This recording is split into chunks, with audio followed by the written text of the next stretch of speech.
បាទគ្រប់នឹងជម្រាបសួរមកបងប្អូនទាំងអស់គ្នាបាទថ្ងៃនេះគឺបានអឺថតចែករំលែកការបងប្អូនអើយការនេះស្អាតមែនទែនបងប្អូន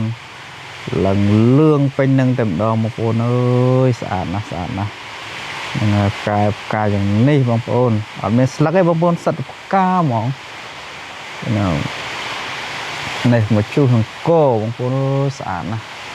ហើយនៅហ្នឹងគឺមានឃ្មុំមានសត្វល្អិតអីផ្សេងមកក្រេបណាទឹកណាកំអមផ្កាអីពេញហ្នឹងឯងហើយស្អាតណាបងប្អូនហើយស្អាតណាបើសិនជាយើងផ្ទះមួយដាំម្ដើមពីរដើមផ្ទះមួយដាំម្ដើមពីរដើមតាមដងផ្លូវវិញណាបងប្អូនគេថាខៀវពណ៌លឿងពេញហ្នឹងតែម្ដងអាហ្នឹងគេហៅដើមអីបងប្អូនអាផ្កាអីខ្ញុំអត់ស្គាល់ទេចាំជួយខមមិនខាងក្រោមផងបងប្អូននេះសត្វដឹងសត្វអីបងប្អូនមិនមែនឃ្មុំទេនេះហ្នឹងហើយដូចជាអម៉ាល់អីបន្តិចណាហ្នឹងហើយវាមកក្រេបណាលំអងផ្កាហ្នឹងហើយដឹងថាគ្នាសប្បាយចិត្តយ៉ាងណាបងប្អូនបើសិនយើងដាំ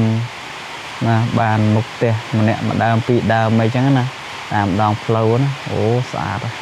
ហ្នឹងខ្ញុំបញ្ជាក់បងប្អូនមិនមែនផ្ទះខ្ញុំទេបងប្អូនផ្ទះអ្នកភូមិខ្ញុំទេបាទខ្ញុំដើរហាត់ប្រាណទៅក៏ឃើញស្អាតក៏ថតចែកជូននៅបងប្អូនទាំងអស់គ្នាមើលណាកំសាន្តអារម្មណ៍អញ្ចឹងទៅបងប្អូនហើយកុំភ្លេចជួយចុច like ជួយចុច subscribe channel របស់ខ្ញុំម្នាក់មួយផងបងប្អូន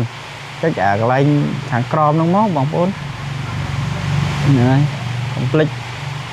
ជួយចុចផងដើម្បីបានព័ត៌មាននិងវីដេអូថ្មីផ្សេងទៀត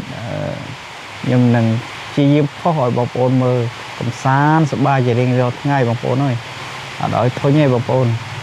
ឲ្យតែបងប្អូនបានចុចsubscribe ចុចសញ្ញាកណ្ដឹងអញ្ចឹងណាបងប្អូនហ្នឹងហើយនេះថាស្អាតទោះស្អាតណាស់បងប្អូនដកចិត្តអត់រួចទេយើងសាកសម័យមកបើសិនជាផ្ទះយើងមានណាបើសិនជាផ្ទះនៅខាងមុខហ្នឹងមានដើមនឹងទៀតណានឹងជាល្អប៉ុណ្ណានេះខ្ញុំចាប់ដើម